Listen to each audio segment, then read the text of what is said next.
Hello everyone, this is Ratika Roy Bhattacharya. I welcome you all on my YouTube channel Study Together with Ratika. I know in the last 2 months I was not able to prepare more number of videos for you, as you know that it was the festive season, Durga Puja, Lakshmi Puja, all of these things were happening, so I was too busy in that. But now I assure you that I will be bringing more number of videos. One more good news for you all, that now I will be more active on Facebook and Instagram. You can find the link in the description box, and also you can follow me there along with YouTube channel. So let's start with the new series, that is 8 standard videos I am going to upload now. Materials, metals and non-metals chapter we are going to start today. So let's start with this. First of all, you must have heard the name of aluminium, copper, iron. Now what are these? These are the elements. Okay, elements are found under the earth's surface. There are in total 118 elements right now we know about, because you know the scientists keep on working on it, so the number of elements increase also. Okay, so right now we have 118 and these elements are arranged in a periodic table according to their increasing number of atomic number. The elements are divided into 3 categories, that is metals, non-metals and metalloids. In the whole chapter we will be discussing physical properties, chemical properties and their uses. Okay, so let's start with the physical properties. First of all those things which you are able to see, all those properties which you are able to see, they are termed as physical properties. So the properties like shape, size, color, appearance, all of these are physical properties. I know these diagrams are somewhat funny, but you remember the funny things more, right? So let's start with this physical properties of metals. They are hard. So you know that all the non-living objects are made up of particles. For example, a metal. For example, this is the structure of any metal. The particles are arranged in such a manner that there is no space between them. So you can say because there is no space, that is why they are hard enough. Okay, or you can also say that they are solid at room temperature. Now move on to the next point, they are sonorous. The property of producing sound is known as sonorous. Now because they are hard, that is why only they are producing the sound.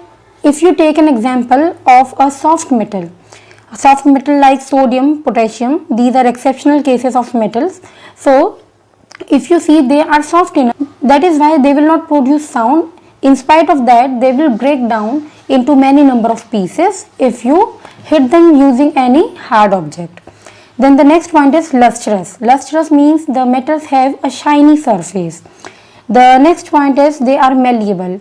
Malleable is the property of metals because of which they get converted into a thin sheet. For example, aluminium foil. The foil that we normally use at our homes for wrapping the food. So this aluminium is just only the hard object, hard metal, but when you hit it using a hammer, it will convert into a thin sheet. That is why we use it for wrapping the food particles. The next point is they are ductile. Because they are ductile, that is why you can convert them into thin wires. For example, the cable wires, they are made up of copper and they conduct electricity. Okay, and because they are metal, they get converted into wire easily. That's why we use them at our homes. The next point is they have very high melting and boiling points. As we have discussed this, that metals are solid or they are hard. They have particles with no intercellular spaces. So you see this, if you heat it, what will happen?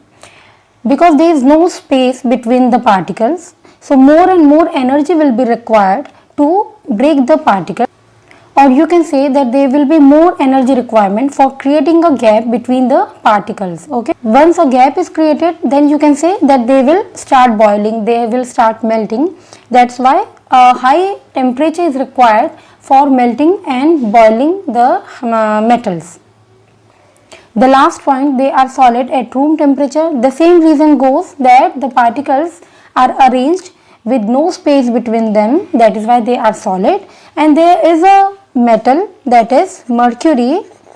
which is liquid at room temperature. So there are many number of exceptional cases in this. So if you see the exceptional cases, the sodium and potassium are the metals which are not hard, and also they are not sonorous. They are malleable. All the hard metals are malleable and all the soft metals are not malleable, because they will get broken down into many number of pieces if you hit them using a hard object. Same with ductile.